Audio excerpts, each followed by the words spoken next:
Okay, just start off by saying thank you to the players again for being here this week. Today we had a good practice, a lot of situational football. We did, first, second, and third down, all third down situations from short, to medium to long.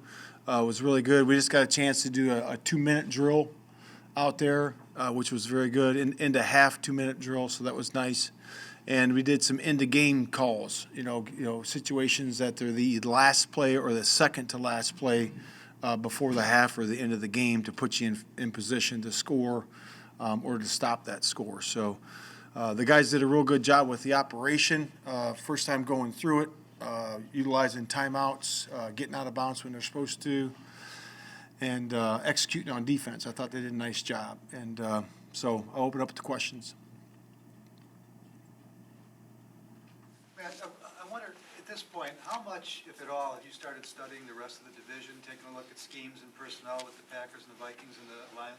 Yeah, we've started that process, and we're looking at that. Once you get the schedule, you look and see, hey, who's your first, 3 or 4 games? What are the short weeks that you come upon during the course of the week, and what preparation you're going to need to get ahead, so to speak, during training camp. Any unique type of scheme that you might see during the course of your schedule, be it run or pass, a running type quarterback that might be doing something unique where you have to work on it during training camp. But we'll be working on our division during training camp, as well as some of those early opponents, and that's typical to the league. Obviously, it's not going to change what you believe in your philosophy, but does some of that allow you to maybe tweak a little bit in certain areas when you realize you got 6 games against these guys? Yeah, I mean, I think it's you're looking to put yourself in the best position to succeed, and you have to look at the roster the way they currently have it. There's a lot of guys that left certain places, and they added players just like we did. So you have to look at that skill set, and then look and see how you're going to match up on personnel, and then also on your scheme. So I think that's all-encompassing. Luke and Alan and Hightower are doing that, as well as myself. And we'll plan those segments into training camp leading up to the season. Obviously, a lot of people here care about the Packers. How can you lean on Luke when it comes to taking a look at them in particular? Yeah, I mean, I think you lean on what you have in the building. So we have a few guys from that staff and guys that have been part of that system as well. Andrew Janoko is part of that system too, and a very similar system. So those guys are giving us great insight into that, and we're going to be practicing against a similar offense. So that's going to be very helpful for the early part of our schedule. Coach, noticed Kyler Gordon and Kendall Vildor were running with the 1s today, and Jalen Johnson with the 2s. Is there anything to read into with that, with Jalen Johnson running with? Yeah, I wouldn't read into that right now. He's just getting back into action right now, so we're just seeing where he is with his conditioning and those types of things. But 1s and 2s, we're moving all guys around. We have a bunch of guys with the 1s, with the 2s. We have some 3s in there, but nothing to read into that at this time. Matt, follow up on that. What's Jalen's standing in your eyes as you get started to put in a new defense and try to get familiar with him and trying to figure out where he fits with you? Yeah, I looking at him, like I said last week, I didn't get a chance to look at him, and now I've seen him for a week, and I like what I see. I mean, he's moving around really good. His change of direction is nice. He's got really good hands. As you know, he has good size. So now just really looking at his coverage ability, and it's in a good spot, and it's in a really good spot. So we're just working with him, and again, trying to assess his skills, and we'll coach him as we go. And what have you observed or come to appreciate about Luke as he's worked to get this offense implemented and taken charge of that unit? Yeah, I really appreciate all the coaches, and Luke, and I'm in the quarterback meeting, every morning, and I really appreciate the way he coaches and the way he simplifies it for the players, and it's really neat to see and neat to interject in there as well. From a defense perspective, but he's doing a bang-up job in there, and you can see that in the execution on the field. I mean, the guys know what they're looking at and understand how to operate, and the offense is looking good to this point. After this short period of time, I think we're ahead a little bit maybe because we have guys that are in the system and we have smart players. Justin's a very smart player. Those other quarterbacks are very smart. And we have guys that have been in that system. Can you sense that connection growing with Luke and Justin? Yeah. Oh, yeah. No question. You can sense a connection, throughout the whole room. You really can, and I think it's a work in progress, just like the rest of the rooms are. But we are pleasantly surprised where it is right now. I'm sure you'd like to have everyone here. But Mohammed and Quinn have been here the days we've been out here. Is their absence giving you an opportunity to look even more at some of the younger guys on the edge? Yeah, I think it's, when somebody's not here or somebody has something, a soft tissue injury, that's always the next man up. And that gives an opportunity for those guys to really do well and show what you can do when you're with the ones. It's like Dom has been with the ones, the young kid from Miami, so Redhawks. So he's looked good, and he's done a good job. And he's understands the techniques and fundamentals. And, again, it's hard to – I think to me it's hard to assess a couple things this time of year. Pass rush is hard to assess because it's a little bit easier for the rushers to get around, because there's no pads on. But once you put the pads on and those tackles can really block them, I think that's when you really assess what it is. And same thing in the running game. How do you really assess the running game as well? Now, I think in the passing game you can assess some things, but, the pass rush is one of them. When pads come on, you can really tell, and then the run game. Do you expect those vets to be here for minicamp next month? Yeah, I do. It's my hope. In an OTA situation, with regard to what you're just saying, what's the best thing a player can show you? What impresses you the most when you look at the film of what you're seeing out there? Yeah, so let's go two segments of that. So mentally, what you assess this time of year, can the guy pick it up? Is he fast mentally? Can he think on his feet?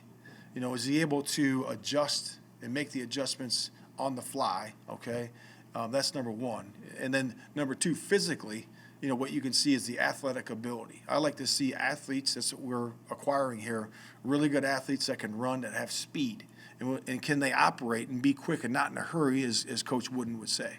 So we're looking at those things, body control, and those physical traits that we're looking for to succeed. So at this stage, has anyone reached, based on that, better than you thought status? Yeah. I mean, there's. Where you're giving him a better, you're planning on giving him a better shot than he might have gotten, I really wouldn't give a name right now. I wouldn't say that where I'm definitive on saying that, but I see a lot of good athletes out there, on my perspective. At the receiving core, defensive backs, there's a good amount of good athletes in there, that we can work with. Matt, while you were in Indianapolis, you coached a young cornerback in Rock Ya-Sin, who's a second-round draft pick just like Kyler. Yeah. Is there anything you can take from that experience that you can apply here in Chicago as Kyler's kind of getting acclimated to his defense? Yeah, I think you use your whole experience, not just with Rock Ya-Sin, which is, he did a nice job last year, really had a good year for Indianapolis, and I just think that you take your whole experience. You've worked with a lot of different players, a lot of different body types, different movers. They all move different. They all cover different. So you just got to learn, how that player operates physically, and also what his camera looks at. What does he look at? How does he process the game? And I think that's as important when you're working with and dealing with players to help them to succeed. I know you're in the process still of learning about the quarterback, Justin Fields. What's new in that regard? Is there anything that has popped out in this particular week of OTAs? I would say, man, he throws a good deep ball. I would say that. I'm excited about that. And you can see it in the 7-on-7 and the 11-on-11s. And we're going to take our shots down the field. And man, he does a nice job doing that. And that's what stands out to me. We asked you the other day about your backup quarterbacks last week. Yeah. And one of the things I didn't ask, but I meant to, was, are you comfortable with their experience level in terms of how many starts they've had?